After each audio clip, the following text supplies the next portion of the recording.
Is it possible for former foes to happily work together? Well, it probably depends on who you ask, but it's something we're seeing happening now across the streaming space. That's right. In its heyday, it seemed like new services were popping up from different media companies seemingly daily.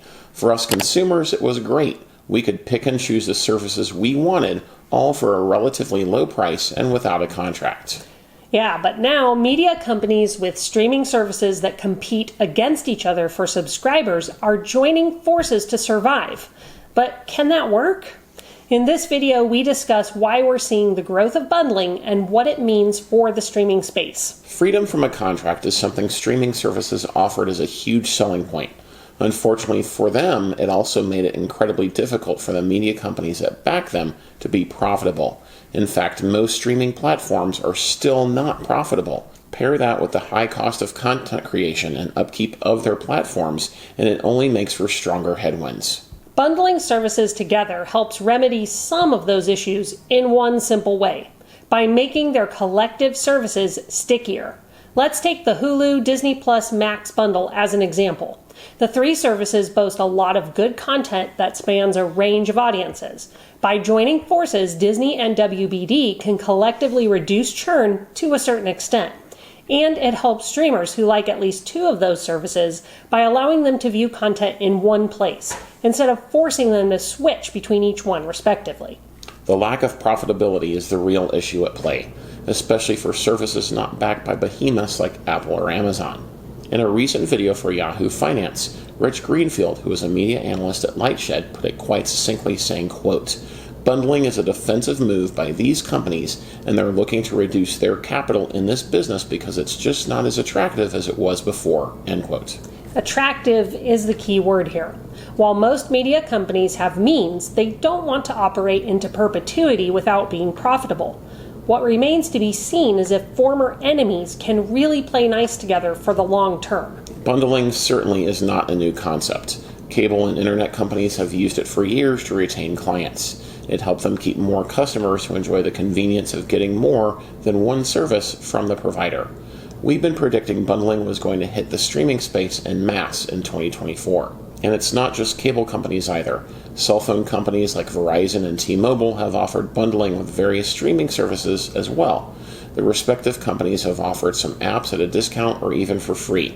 Regardless, it helps the carriers keep more customers. Streaming companies believe that bundling will help them retain customers. JB Perrett, the head of global streaming and games at WBD, said its bundle with Disney Plus and Hulu, quote, help drive incremental subscribers and much stronger retention, end quote. In an age where customers can cancel their service at any time without penalty, retention is essential for providers to stay afloat.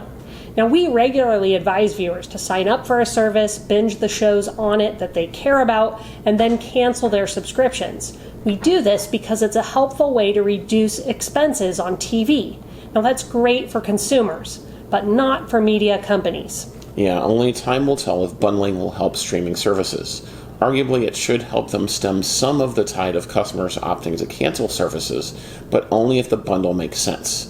This begs the question of who will win in this new race to bundle. Streaming companies claim that we, the consumers, are going to be the winners with bundling. In fact, Disney CEO Bob Iger said, quote, "The launch of this new streaming sports service is a significant moment for Disney and ESPN, a major win for sports fans, and an important step forward for the media business. This means the full suite of ESPN channels will be available to consumers alongside the sports programming of other industry leaders as part of a differentiated sports-centric service. I'm grateful to Jimmy Pitaro and the team at ESPN who are at the forefront of innovating on behalf of consumers to create new offerings with more choice and greater value," end quote. Iger is being awfully pro-consumer in that statement. And to a certain extent, it may be good for consumers who want something like this. Furthermore, we consumers may win in the beginning. It's probable that new streaming bundles will start out with attractive pricing to lure customers, and that's a good thing. However, the question that remains is how long will that pricing stay in effect?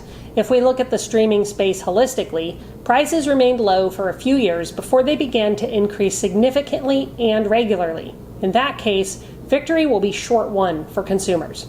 It also remains to be seen if new bundles will be available to all consumers. Yeah, take the new Stream Saver bundle that combines Peacock, Netflix, and Apple TV+. It will only be available to Comcast broadband and TV customers, according to Variety. If you don't want Comcast or live in an area where it's not available, you're just out of luck. Time will tell how other potential bundles will play out. Services may lose out too. Paramount Plus, for example, is seemingly left out in the cold in the first real wave of bundling talk.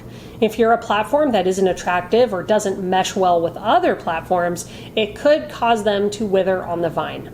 At a time where streaming has reached maturation status, it seems like we're entering a new phase. It will be interesting to see when we begin to see more of a serious reduction of platforms. Time will tell, and it requires us as streamers to continue to actively look for the best value for our money. It will be interesting for sure to watch. Well, that's it for this video. How do you think bundling is going to impact the streaming space? Let us know in the comments below. And if you haven't already, don't forget to like, subscribe, and turn on notifications so you can get all our latest news and reviews when they drop. Thanks for watching, and we'll see you in our next video.